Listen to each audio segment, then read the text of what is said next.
أنا ثائر والخط حسيني، أنا ثائر أنا ثائر. الحمد لله رب العالمين والعاقبة للمتقين. الصلاة والسلام على أشرف الأنبياء والمرسلين وعلى آله وصحبه والناس أجمعين، أما بعد. فقد قال الله تعالى في القرآن الحكيم في القرآن المجيد: إن الله وملائكته يصلون على النبي يا أيها الذين آمنوا صلوا عليه وسلموا تسليما. اللهم صل على سيدنا محمد وعلى آل سيدنا محمد وبارك وسلم عليه. இஸ்லாத்தின் காணிக்கையான சலாத்தினை தெரிவித்துக் கொள்கிறேன். அஸ்ஸலாமு அலைக்கும் வரஹ்மத்துல்லாஹி வபரகாத்துஹு. இன்னைக்கு என்ன நாள்? இந்த நாள்ல பல சிறப்புகளும் பல அமல்களும் பல நிகழ்வுகளும் நிறைந்த நாளாக இருக்கின்றது. அந்த நாள் தான் ஆஷுரா நாளாக என்று கருதப்படுகின்றது. இந்த மாதத்தில் வெறும் சிறப்புகளும் நிகழ்வுகளும் நிகழ்ந்து அல்லாமல் அதை விட ஒரு முக்கியமான ஒரு விஷயம் என்னவென்றால் போர். போர்னாலே வரலாற்றை திருப்பி போடக்கூடிய ஒரு போராக இருக்கின்றது இந்த போர். இந்த போரின் பெயர் தான் கர்பலா. கர்பலா என்றால் அதில் இரண்டு வார்த்தை இருக்கின்றது. கர் என்றால் கஷ்டம், பலா என்றால் சோதனை. இதுதான் கர்பலா. கர்பலானாலே நம்மளுக்கு நினைவு வரக்கூடிய ஒரே மனிதர் ஹுசைன் இப்னு அலி இப்னு அபி தாலிப் ரலியல்லாஹு அன்ஹு அவர்கள்தான். அவர்கள் யார்? அவர்கள் பெருமானார் நபி ஸல்லல்லாஹு அலைஹி வஸல்லம் அவர்களின் பேரனாகவும் இன்னும் அலி மற்றும் ஃபாத்திமா ரலியல்லாஹு அன்ஹா அவர்களின் இரண்டாம் குழந்தையாகவும் இருக்கின்றார்கள். ஹுசைன் ரலியல்லாஹு அன்ஹு அவர்கள் பிறக்கும் போது அலி நாயகம் தன்னுடைய குழந்தையை எடுத்துக்கொண்டு நபிகள் நாயகம் ஸல்லல்லாஹு அலைஹி வஸல்லம் கிட்ட சென்று பேர் வையுங்கள் என்று சொன்னார்கள். அப்போது ஹுசைன் ரலியல்லாஹு அன்ஹு பேர் வைக்கப்பட்டது ஹுசைன் என்று. இவர்கள் தன் பாட்டனாராகிய நபிகள் நாயகம் ஸல்லல்லாஹு அலைஹி வஸல்லம் அவர்களின் தோற்றத்திலே இருப்பார்கள். இன்னும் ஹுசைன் ரலியல்லாஹு அன்ஹு அவர்கள் தூரத்திலிருந்து நடந்து வரும்போது பார்க்க நாயகம் எப்படி வருவார்களோ அதே தோற்றத்தில் இருப்பார்கள். அவர்கள் தான் ஹுசைன் நாயகமாக இருக்கின்றார்கள். இவர்கள் நாயகம் ஸல்லல்லாஹு அலைஹி வஸல்லம் இவ்வாறு கூறியிருக்கின்றார்கள்: ஹுசைனை யார் நேசிக்கின்றாரோ அவரை அல்லாஹ் நேசிக்கின்றான். ஹுசைனை போல நான், என்னை போன்ற ஹுசைன் என்று. இன்னும் கதாதா ரலியல்லாஹு அன்ஹு அவர்கள் இவ்வாறு கூறுகின்றார்கள்: ஹிஜ்ரத்துக்கு பிறகு 6 மாதம் 60ஆம் நாள் அன்று ஹுசைன் ரலியல்லாஹு அன்ஹு அவர்கள் பிறந்தார்கள் என்று. இன்னும் ஹிஜ்ரி 61 ஷாபான் மாதம் பிறை 10 வெள்ளிக்கிழமை என்று மரணித்து விட்டார்கள் என்று கூறினார்கள். ஹுசைன் ரலியல்லாஹு அன்ஹு அவர்களும் ஹசன் ரலியல்லாஹு அன்ஹு அவர்களும் சுவனத்தின் இளைஞர்களின் தலைவராக இருக்கின்றார்கள். இன்னும் இவ்வாறு கூறுகின்றார்கள்: ஹுசைன் ரலியல்லாஹு அன்ஹு அவர்களும் ஹசன் ரலியல்லாஹு அன்ஹு அவர்களும் இஸ்லாத்தின் நற்பண்புகளாக இருக்கின்றார்கள் என்று. கர்பலா போர் பின்னணி அது எப்படி ஆரம்பிச்சுச்சுன்னா, 4ஆம் கலிஃபாவாகிய அலி நாயகம் அவர்கள் வஃபாத்திற்கு பிறகு அவர்களுடைய மூத்த மகனாராகிய ஹசன் ரலியல்லாஹு அன்ஹு அவர்களுக்கு கிலாஃபத் செய்ய சொன்னாங்க. அப்போ சில மக்கள் ஒத்துக்கிட்டாங்க ஹசன் ரலியல்லாஹு அன்ஹு கிலாஃபத் செய்வதற்கு. இன்னும் ஒரு சில மக்கள் முஆவியா ரலியல்லாஹு அன்ஹு அவர்கள் கிலாஃபத் செய்யறதுக்காக சொன்னாங்க. ஆனா இவர்கள் இருவருக்கும் இடையிலே பல கருத்துக்கள் இருந்துச்சு. இந்த கருத்துக்கள்ல ஹசன் ரலியல்லாஹு அன்ஹு அவர்கள் என்ன பண்ணாங்கன்னா, இந்த கிலாஃபத்தை முஆவியா ரலியல்லாஹு அன்ஹு அவர்கள் கொடுத்துட்டாங்க. முஆவியா ரலியல்லாஹு அன்ஹு அவர் கொடுத்துட்ட பிறகு ஒரு ஒப்பந்தம் போட்டார்கள். அந்த ஒப்பந்தத்துலதான் கர்பலா போரின் முற்றுப்புள்ளியான ஆரம்பிச்சிச்சு. அந்த போர் எப்படி நிகழ போவது என்ற ஒரு ஆரம்ப பகுதி தான் அந்த ஒப்பந்தம் என்பதாக இருந்துச்சு. அப்போ அந்த கூஃபா மக்கள் சொன்னாங்க, இவ்வாறு சொன்னாங்க: ஹசன் ரலியல்லாஹு அன்ஹு உயிரோடு இருந்து முஆவியா ரலியல்லாஹு அன்ஹு மரணிச்சிட்டாங்கன்னா நாங்க கிலாஃபத் ஹசன் ரலியல்லாஹு அன்ஹுக்கு தான் தருவாங்க சரி சொன்னாங்க. அப்போ ஒரு சில மக்கள் என்ன பண்ணாங்கன்னா, ஹசன் ரலியல்லாஹு அன்ஹு அவர்களுக்கு விஷத்தை கொடுத்து மரணிச்சிட்டாங்க. இன்னா லில்லாஹி வ இன்னா இலைஹி ராஜிஊன். ஹசன் ரலியல்லாஹு அன்ஹு அவர்கள் பிறகு முஆவியா ரலியல்லாஹு அன்ஹு அவர்களுக்கு ஆட்சி செய்ய ஆரம்பிச்சிட்டார்கள். பிறகு தன்னுடைய மகனாகிய யசீத் எசீது தான் ஆட்சி செய்யணும்னு சொல்லி முஆவியா ரலியல்லாஹு அன்ஹு அவர்கள் வந்து ஆசைப்பட்டாங்க. அப்போ ஆனா மற்ற மக்களும் அஹ்லுல் பைத்காரர்களும் நபிகள் நாயகம் ஸல்லல்லாஹு அலைஹி வஸல்லம் அவர்கள் சகோதர தோழர்களும் என்ன சொன்னாங்கன்னா ஹுசைன் ரலியல்லாஹு அன்ஹு அவர்கள் தான் ஆட்சி செய்யணும்னு சொல்லி சொன்னாங்க. இதுக்கிடையே பல கருத்துக்கள் இருந்துச்சு, பல கருத்து வேறுபாடுகள் இவர்களுக்குள்ள நடந்து கொண்டு இருந்துச்சு. அப்போ கடைசியில முஆவியா ரலியல்லாஹு அன்ஹு அவர்கள் மகனாக யசீத் தான் கிலாஃபத் செஞ்சாங்க. கிலாஃபத் செஞ்சுட்டு இருக்கும்போது மக்கா மதீனாவில் இருக்கக்கூடிய ஆளுநருக்கு யசீத் அவர்கள் வந்து ஒரு கடிதம் எழுதுறாங்க. எப்படிப்பட்ட கடிதம்னா, ஹுசைன் நம்ம சொல்ற அந்த கட்டுக்கோப்புக்கும் நம்ம சொல்ற அந்த ஷரியத்துக்கும் கட்டுப்பட்டார் என்றால் விடுங்கள், அவர்கள் கட்டுப்படலைன்னா நீங்க வந்து சிறையில தூக்கி போட்டுருங்க சரி சொல்றாங்க. ஹுசைன் ரலியல்லாஹு அன்ஹு எப்படிப்பட்டவர்கள்? நாயகம் ஸல்லல்லாஹு அலைஹி வஸல்லம் அவர்களின் பேரனாக இருக்கின்றார்கள், இன்னும் நாயகம் அவர்களின் தோற்றத்தில் இருப்பார்கள். அப்படிப்பட்ட ஒரு மனிதரை சிறையில் போட சொன்னார்கள் யசீத் அவர்கள். பிறகு கூஃபா மக்களிடத்திலிருந்து ஹுசைன் ரலியல்லாஹு அன்ஹு அவர்கள் வந்து கடிதம் வர ஆரம்பிச்சிருச்சு. எப்படின்னா, நீங்க வாங்க, நீங்க கூஃபாக்கு வாங்க, கூஃபாக்கு வந்து நீங்க ஆட்சி செய்யுங்க, நீங்க ஆட்சி செய்யும் போது நாங்க உங்களுக்கு ஆதரவிக்கிறோம் சொல்லி கூஃபா மக்கள் சொன்னாங்க. அப்போ வந்து கூஃபா மக்கள் சொல்லும் போது ஹுசைன் ரலியல்லாஹு அன்ஹு அவர்கள் என்ன பண்ணாங்கன்னா, தன்னுடைய சச்சா மகனாகிய முஸ்லிம் இப்னு அக்கீல் ரலியல்லாஹு அன்ஹு அவர்களை வந்து கூஃபாக்கு அனுப்பிச்சாங்க. அனுப்பி போய் வந்து கூஃபா மக்கள் என்ன நிலைமை சொல்லி பார்த்துட்டு வாங்கன்னு சொல்லி அனுப்புறாங்க. அப்போ ஹுசைன் ரலியல்லாஹு அன்ஹு அவர்களுக்கு வரப்பட்ட கடிதம் எப்படிப்பட்டதாக இருந்துச்சுன்னா, அந்த கடித ஒரு தாள்களை நம்ம சேர்த்தா 15 பாகங்கள் எடுக்கலாம். ஒரு கித்தாபுனா எவ்வளவு இருக்குமோ ஒரு கித்தாபை விட 15 கித்தாபுகள் எழுதக்கூடிய அளவுக்கு, அதுக்கும் மேற்பட்ட அளவுக்கு கடிதங்கள் வந்துச்சு ஹுசைன் ரலியல்லாஹு அன்ஹு அவர்களுக்கு. பிறகு முஸ்லிம் ரலியல்லாஹு அன்ஹு அவர்கள் வந்து கூஃபாக்கு போனாங்க. அங்க போய் மக்களிடத்தை விசாரிச்சாங்க, மக்களோட மக்களா இருந்தாங்க. இந்த விஷயத்த வந்து கூஃபால இருக்கக்கூடிய ஆளுநர் யாரு? யசீத் அவர்கள் வந்து கூஃபால இருக்கக்கூடிய ஆளுநருக்கு வந்து யாராக இருந்தாங்கன்னா நுஅமான் இப்னு பஷீர் ரலியல்லாஹு அன்ஹு அவர்கள் தான் இருந்தாங்க. நுஅமான் இப்னு பஷீர் ரலியல்லாஹு அன்ஹு அவர்கள் வந்து முஸ்லிம் ரலியல்லாஹு அன்ஹு அவர்கள் கூட இருந்ததால இந்த யசீத் என்ன பண்ணாங்கன்னா, அந்த நுஅமான் ரலியல்லாஹு அன்ஹு அவர்களை வந்து ஆளுநர் அமைச்சர் பதவியிலிருந்து தூக்கிட்டாங்க. தூக்கிட்டு உபைதுல்லா இப்னு ஸைத் அவரை வந்து ஆட்சியில அமர வச்சாங்க அந்த ஆளுநர் பதவியில. அவன் எப்படிப்பட்டவளாக இருந்தாங்கன்னா, அவங்க வந்து ஒரு கொடுங்கோல் ஆட்சிக்காரனாக இருந்தான் உபைதுல்லா. அப்படிப்பட்ட ஆட்சியாக அவங்களோட ஆட்சி நடந்துச்சு. அவன் பொறுப்புக்கு வந்த உடனே ஒரு மனிதரை அழைச்சு, அந்த மனிதர் பேர் என்ன, முவாக்கில், அவரை கூப்பிட்டு வெள்ளி காசுகள் எவ்வளோ 3000 வெள்ளி காசுகள் வந்து அந்த மனிதருக்கு கொடுத்து, முஸ்லீம் சொல்லி ஒரு மனிதர் இருப்பாரு, அவருக்கு கூட நீங்க இருங்க, அங்க நடக்கிற என்னென்னலாம் வேலை நடக்குதோ, நம்மளுக்கு தெரியாம என்ன விஷயங்கள் நடக்குதோ அது அனைத்தையும் நீங்க வந்து என்கிட்ட கொடுங்க சொல்லுங்க சரி சொல்றாங்க. இந்த வாக்கிலும் அதே போல செய்யறாங்க. அப்போ முஸ்லிம் ரலியல்லாஹு அன்ஹு அவர்கள் என்ன பண்றாங்கன்னா, ஒரு கடிதம் எழுதுறாங்க. எப்படிப்பட்ட கடிதம்னா, ஹுசைன் ரலியல்லாஹு அன்ஹுக்கு வந்து கூஃபாக்கு வாங்க, எங்க மக்கள் வந்து உங்களுக்கு ஆதரவு வைத்துதான் இருக்காங்க, நீங்க ஆட்சி புரியணும் தான் மக்கள் வந்து ஆசைப்படுறாங்க சரி சொல்றாங்க. அதே போல கடிதம் எழுதி ஹுசைன் ரலியல்லாஹு அன்ஹு அவருக்கு அனுப்பப்பட்டுச்சு. அந்த கடிதம் எழுத பிறகு யசீது படிக்கு இந்த விஷயம் தெரிஞ்சிச்சு. யசீத் என்ன பண்ணானா, தன்னுடைய படையினரை வந்து அமிழ்ச்சு முஸ்லிம் ரலியல்லாஹு அன்ஹு அவர்களை வந்து சிறை பிடிச்சு கூஃபால இருக்கக்கூடிய கலசத்துக்கு மேலே ஏத்தினான். ஏத்தி அவருடைய ஒரு தலையை ஒரு பக்கம் துண்டாகவும் மற்ற உடம்ப வந்து இன்னொரு பக்கமும் தூக்கி வீசினான்.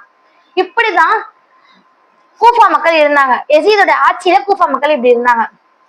அப்போ வந்து நாயகம் ஸல்லல்லாஹு அலைஹி வஸல்லம் பேரனாகிய ஹுசைன் ரலியல்லாஹு அன்ஹு அவர்கள் என்ன பண்ணாங்கன்னா, கூஃபாக்கு செல்றதுக்காக தயாரிச்சாங்க.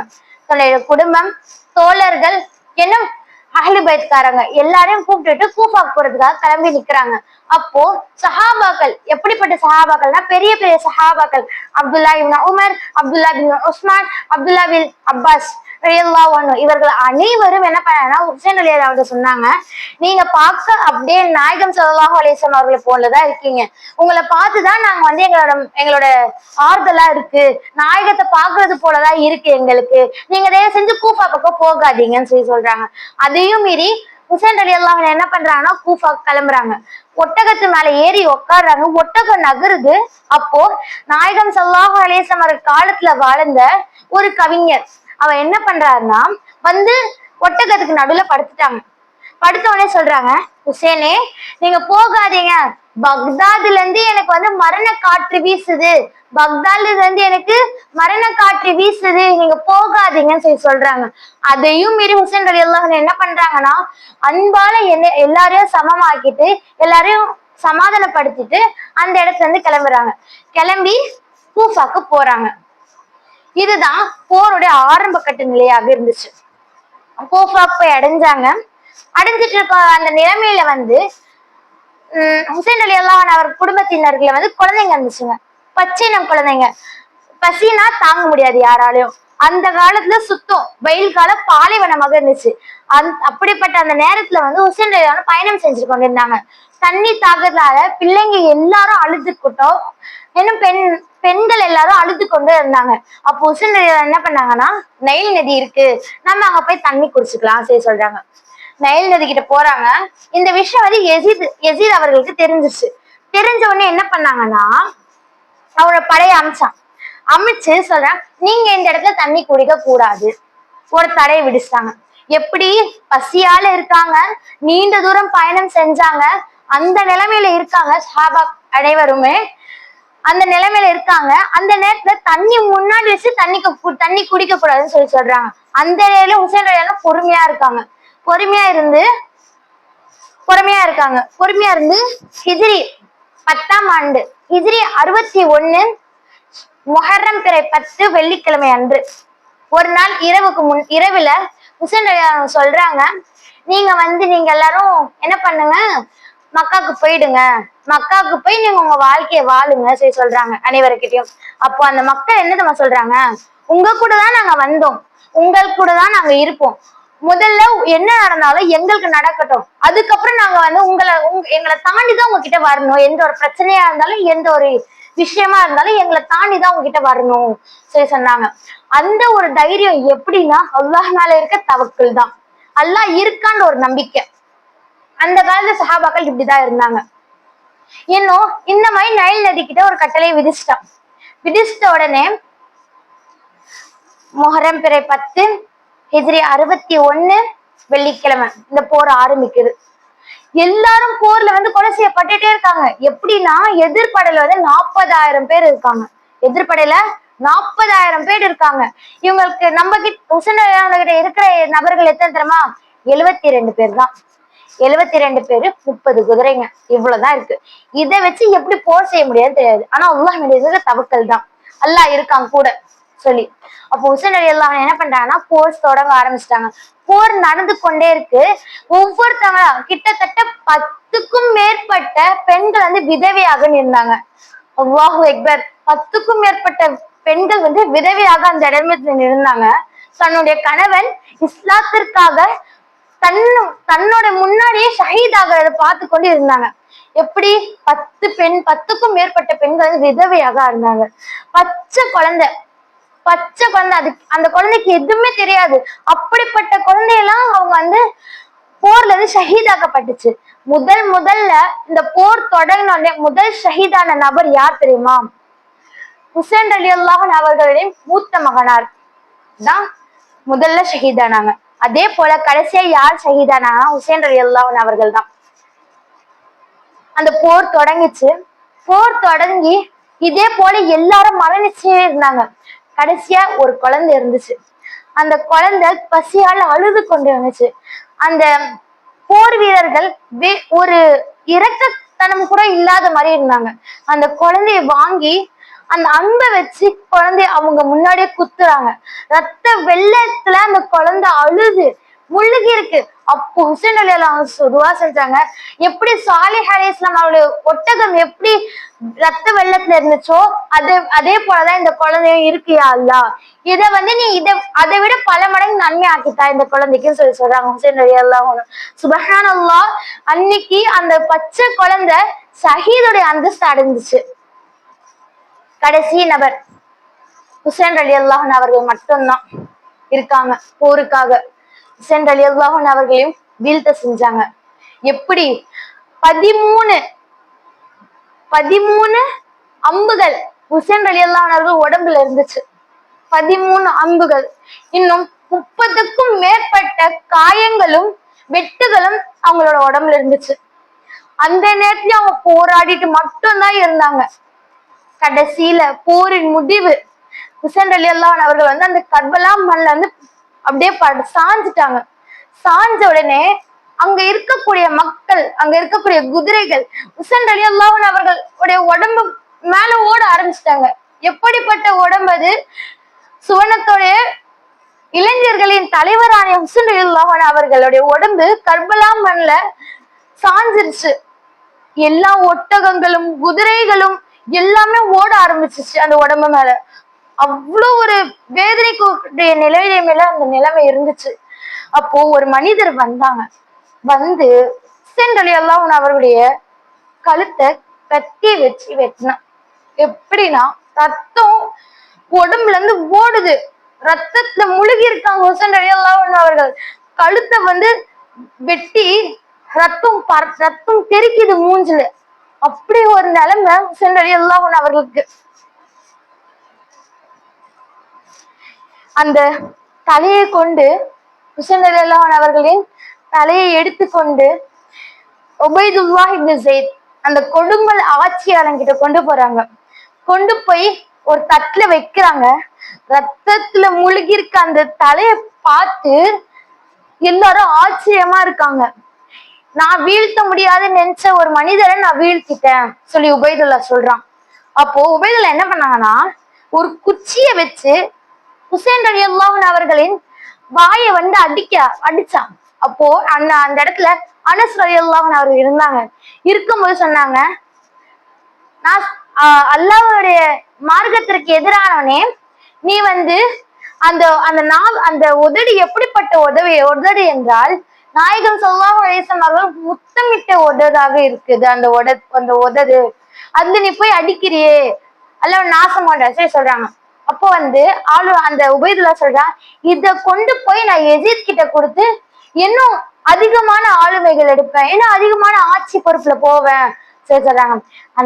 அந்த தலையை எடுத்துக்கொண்டு யசீத் கிட்ட போறாங்க. யசீத் பார்த்தோன்னே சொல்றான், நாசமாகட்டும், இந்த விஷயத்த நான் செஞ்சிருக்கவே மாட்டேன். ஹுசைன் ரலியல்லாஹு அன்ஹு அவர்கள் வந்திருந்தாங்கன்னா நிஜமாலே நான் மன்னிச்சு விட்டுருப்பேன். இந்த ஒரு விஷயத்த நான் செஞ்சிருக்கவே மாட்டேன்னு சொல்லி யசீத் அவர்கள் சொல்றாங்க. அல்லாஹு அக்பர். அந்த நிலையில அந்த யசீத் அந்த வார்த்தை சொல்றான். ஆனா உபைதுல்லா என்ன தெரியுமா பண்ணான், அந்த தலையை ஒரு இதுல கட்டி கூஃபா ஃபுல்லா சுத்துறான். எடுத்துட்டு போய் ஒவ்வொரு ஊரா கிட்டத்தட்ட 3 நாட்கள் கிட்டத்தட்ட அந்த தலையை வச்சு ஊர்வலம் மாதிரி போறான். கடைசியில ஹுசைன் ரலியல்லாஹு அன்ஹு அவர்கள் தலையை எங்க அடக்கம் செய்யப்பட்டார்கள்னா, ஃபாத்திமா நாயகி அவர்களின் மன்னரைக்கு பக்கத்துல அந்த தலை அடக்கப்ப செய்யப்பட்டுச்சு. அந்த மன்னரை தான் ஜன்னத்துல் பக்கி, அந்த இடத்துலதான் அடக்கம் செய்யப்பட்டுச்சு. எப்படி இஸ்லாத்திற்காக வாழ்ந்து இஸ்லாத்திற்காகவே மரணித்த சஹாபாக்கள், அப்படிப்பட்ட சஹாபாக்கள் மூலியமாக இப்படிப்பட்ட ஒரு அந்த புனிதமான அந்த ஆஷூரா நாள் நம்மளுக்கு நிகழ்ந்தது. இன்னும் அதுல பல திருப்பங்களும் இருந்துச்சு. அந்த போர்ல கலந்துட்ட அஹ்லு பைத்துக்காரர்களும் இன்னும் ஹுசைன் ரலியல்லாஹு அன்ஹு அவர்களையும் அல்லாஹ் பொருந்தி கொண்டு இன்னும் அவர்களின் மன்னரை விசாலமாக்குவானாக என்று துவா செய்தலாக என் உரையை முறைக்கிறேன். வாஹிதா வல்ஹம்துலில்லாஹி ரப்பில் ஆலமீன். அஸ்ஸலாமு அலைக்கும் வரஹ்மத்துல்லாஹி வபரகாத்துஹு.